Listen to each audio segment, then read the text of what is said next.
everyone, welcome back to my channel. As you can see, I've got a special guest here. I've got Ravi on my channel. Welcome to my channel. That's good to be here. It's so familiar and your place is so much nicer. Yes, it's actually better than yours. But let's get started on today's video. So today we are going to talk about how we budget as a couple. I feel like this is a very interesting topic and one that I think a lot of people might be curious about as to how we manage our finances together. Definitely. So we're going to get started. I think what we might start off with is maybe talk about your income stream and then I'll talk about my income stream. Yeah, sounds good. So obviously if you guys don't know, I run a YouTube channel as well. I run two YouTube channels. One is for personal finance, so personal finance with Ravi Sharma, and the other one is Ravi Sharma NFTs and Metaverse. So obviously the latest thing to be talking about as well as educating yourself about is NFTs and the Metaverse. So that's where that channel is. So in terms of income streams for me, I run a buyer's agency. So I've got 4 full-time staff there, as well as then having, my personal finance channel. So I monetize that channel as well. Yeah. So then I have sponsorships, affiliates, and all of that. So that's pretty much a broad idea. And then of course my investments. Yes. So I'm basically the same, except I don't have the buyer's agency. I don't have the other YouTube channel. Just got one YouTube channel. I'm doing content creation full time. So I'm over on Instagram, TikTok, and YouTube, obviously. So that's the sort of income streams we're taking into account for this budget. So let's get into giving my audience a little bit of context so that they're familiar with our relationship with money and our relationship together with money. Yeah, sounds good. So essentially we've been together for about 4.5 years and we've both been living alone for 2 years now, right? So basically out of home. Out of home, yeah. For 2 years now, and earlier this year we moved in together. We're in this apartment, we love it. Yes, we upgraded in life. It's what they call is lifestyle creep, but I think for us, like knowing that we run full-time YouTube channels, you're full-time into content creation, we needed our own space. So we pretty much moved into a 3-bedroom penthouse in Sydney. Yes. So as you can imagine, that's quite expensive, but we needed it. So in terms of how open we are about our personal finances, I mean, when we first started dating, I think within the first couple of months, you had told me about your investment portfolio, and usually that's not something someone would do quite early on into a relationship. So just want to ask you why you sort of did that, because I had to compensate for my looks. I had to tell her I got money. No, in reality, it was the fact that I had a past relationship where I didn't really talk about finances at all. And it just left this nature about finance or anything to do with finance like such a taboo topic. So obviously for me, when I wanted to, when we started dating, I was like, I want to be as completely open with you, put everything on the table and go, look, this is where I'm at, this is what I'm thinking. And, if you're able to help me on this journey or be part of it, that'd be awesome. And so, I think in the first couple of months, I told her what I was doing, how I was doing things. Because at the time I was promoting at nightclubs. And so there's a certain stigma around that. And so I wanted to sort of share with her what I had in terms of plans moving forward. But I think it's very important that couples talk about it. But that worked for us, right? Yeah. And then at that time, you sort of opened up about your finances? Yeah. No, I'm glad you told me about that, because if you were working at a nightclub, I mean, I wouldn't really, think... Take me seriously? Yeah, I wouldn't take you seriously. So I'm glad you told me about that. But don't worry, I didn't take myself seriously either. So I guess from there, the first 3 or 4 months, we've spoken about it, it's out there. What changed from that point? Did we start discussing finances openly? What did we do? I think for us, we were very open about what our income was, our income streams, how much was coming through, how much we were saving, and we were really tracking our net worth as well. And I was quite familiar with how you spent your money, how you invested it, and you knew the same about me as well. So we had regular check-ins and we'll sort of just share where we were in terms of our own financial journeys as well. Yeah, and that's pretty much how we've carried on. Now, even moving in together, it seemed like a seamless process. And what we found is friends of ours or family friends as well, that they sort of have no idea about finances with each other. They then move into, in together and then they're like, what the hell you spend that much on gambling? What the hell's wrong with you? Yeah. So for us, it was that was not something we had to go, shit, now we have to break the ice in regards to our finances. So when we moved in together, it was cool, we know exactly how this works. We've done holidaying together, we've done, restaurants, date nights and things. So we just had a really good idea of how to seamlessly move into budgeting and things. So the way that we sort of manage our money, I mean, we don't have joint accounts. I think that's something that a lot of couples have, joint accounts. But personally for us, I don't think that really works. I personally feel that there are more cons than pros associated with joint accounts.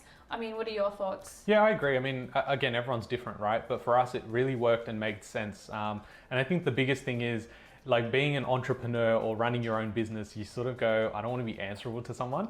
And so for you, if you're making your own income and you decide to spend it on whatever you want to spend it on, I do the same. Having a joint account, I think that was one of the biggest things. We were like, should we get a joint account?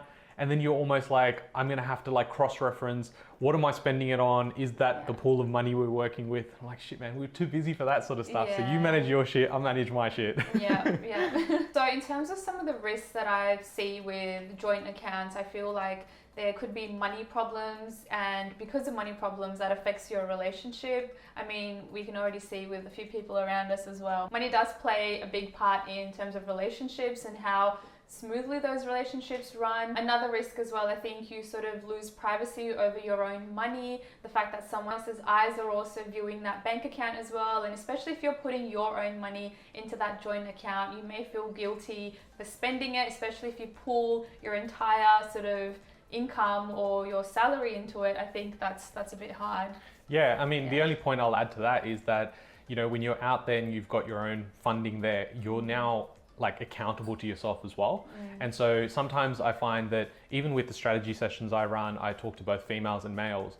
And what I find is this ongoing sort of trend where one partner is more dominant in terms of, okay, they're going to take the lead on finances, which means the other person has no idea what finances are or what they've got in the account. I hate that. And I think from the beginning, and from the beginning for us, like, we knew that we didn't want to have that. We wanted it to be collaborative, you know, like it doesn't matter if she's making more, I'm making more. It's how do we work together to like then grow our portfolios, you know, together as well as individually. So I think that's very important. Okay, let's get into a little bit more around budgeting and how we sort of manage our finances. So in terms of personal expenses, that's something that we pay for individually. For example, if I've got my own gym membership or I'm going out with my friends, I'm not expecting Ravi to pay for that or use his money. I would rather, you know, use my own money, and you're the same as well. And then we've got combined expenses, which is what we evenly share. So a few of those expenses include rent, utilities, we've got groceries, so the food and the household stuff,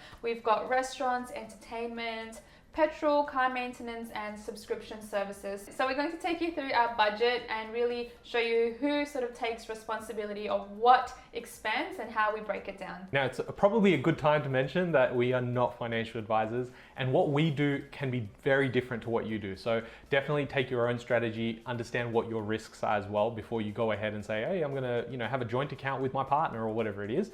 You need to figure that out for yourself. So let's jump into the Excel. In terms of our monthly expenses, we've got a bit of a budget breakdown. So we're going to go through that and let you guys know what our monthly expenses look like. Also, the budget template that I am using is actually a budget template that I created. So if you are interested in downloading it for yourself, I'll leave a link to it down in the description box below so that you can download it. Now let's jump into the budget. So I've categorized the expenses in a few different categories. So starting off with housing, we pay our rent, which is about $1,200 a week. Now, obviously, monthly, that's $4,800. So we've got our utilities here, which is made up of our electricity, gas, and water bills. So that's $150. And then we've got our Wi-Fi, which is $90 a month. And then moving on to food. Basically, with food, we pay for groceries. Obviously, we try and do weekly grocery shops, but that works out to be about $480 per month. And then restaurants, so if we're going out, we're going on date nights, that usually works out to be about $480 a month as well. Then moving down, personal care is something that we pay for individually. And then we've got transport. So for petrol, we spend about $200 a month. And then we've got car maintenance at about $150. So this includes, your servicing or your registration. And then with miscellaneous, we've got here as entertainment. So sometimes, again, date nights together. That's what we've got here. Now, obviously, if goes out with her friends and she, goes mini golf or something, that wouldn't reflect on here. Equally for me as well. Then we've also got subscriptions, which is Netflix, Spotify, as well as Amazon Prime, and we've also got Binge. So that works out to be $89 a month as well. Now, altogether, our monthly expenses come to about $6,639. Which is quite a lot. It's a fair amount. I think it's obviously to do with the rent as well being so high. Now that you guys know what our monthly expenses look like, we are going to talk about how we divide this up between us. Yeah, so in terms of how we break it down, obviously we've got the rent, which we just have, as 50-50.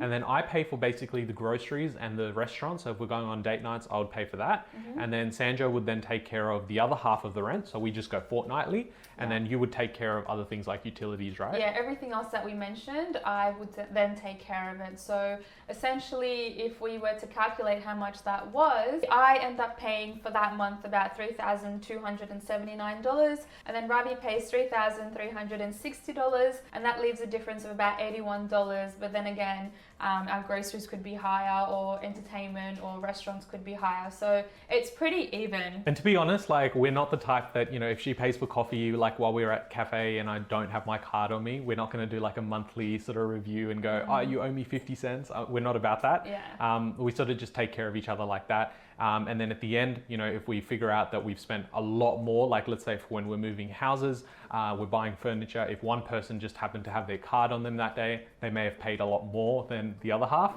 So we just sort of figure out the bigger expenses. But we've found that it sort of evens out over the long run anyway. So essentially what we do with rent and how we manage our rent expense is that we've got auto pay. So obviously I pay half of the rent and you pay half of the rent. So I've got auto pay on my account and he does as well. So that it's sort of like a set and forget, and it just happens every 2 weeks. And then when bills come through, because I'm taking care of all of the utility bills, phone bill, all of the Wi-Fi as well, whenever those bills fall due, I pay them instantly. I don't like having them just sit around, and I like to just get them all done and paid off for. And then I think the only other thing that we sort of budget for is, say, our holidays. So leading up to the holiday, like booking flights, booking hotels, we'll just go halvies on that. But then when we're actually traveling, we try and actually have all of the expenses done from one account. So if that's usually your card or it's my card, we'll go out there and do all of the travel expenses on the one card. That way it's super easy for us to break down at the end of the trip and go, okay, what was the 50% of what you spent? We'll just transfer that across rather than going between two statements. Oh yeah, that's so annoying. Yeah.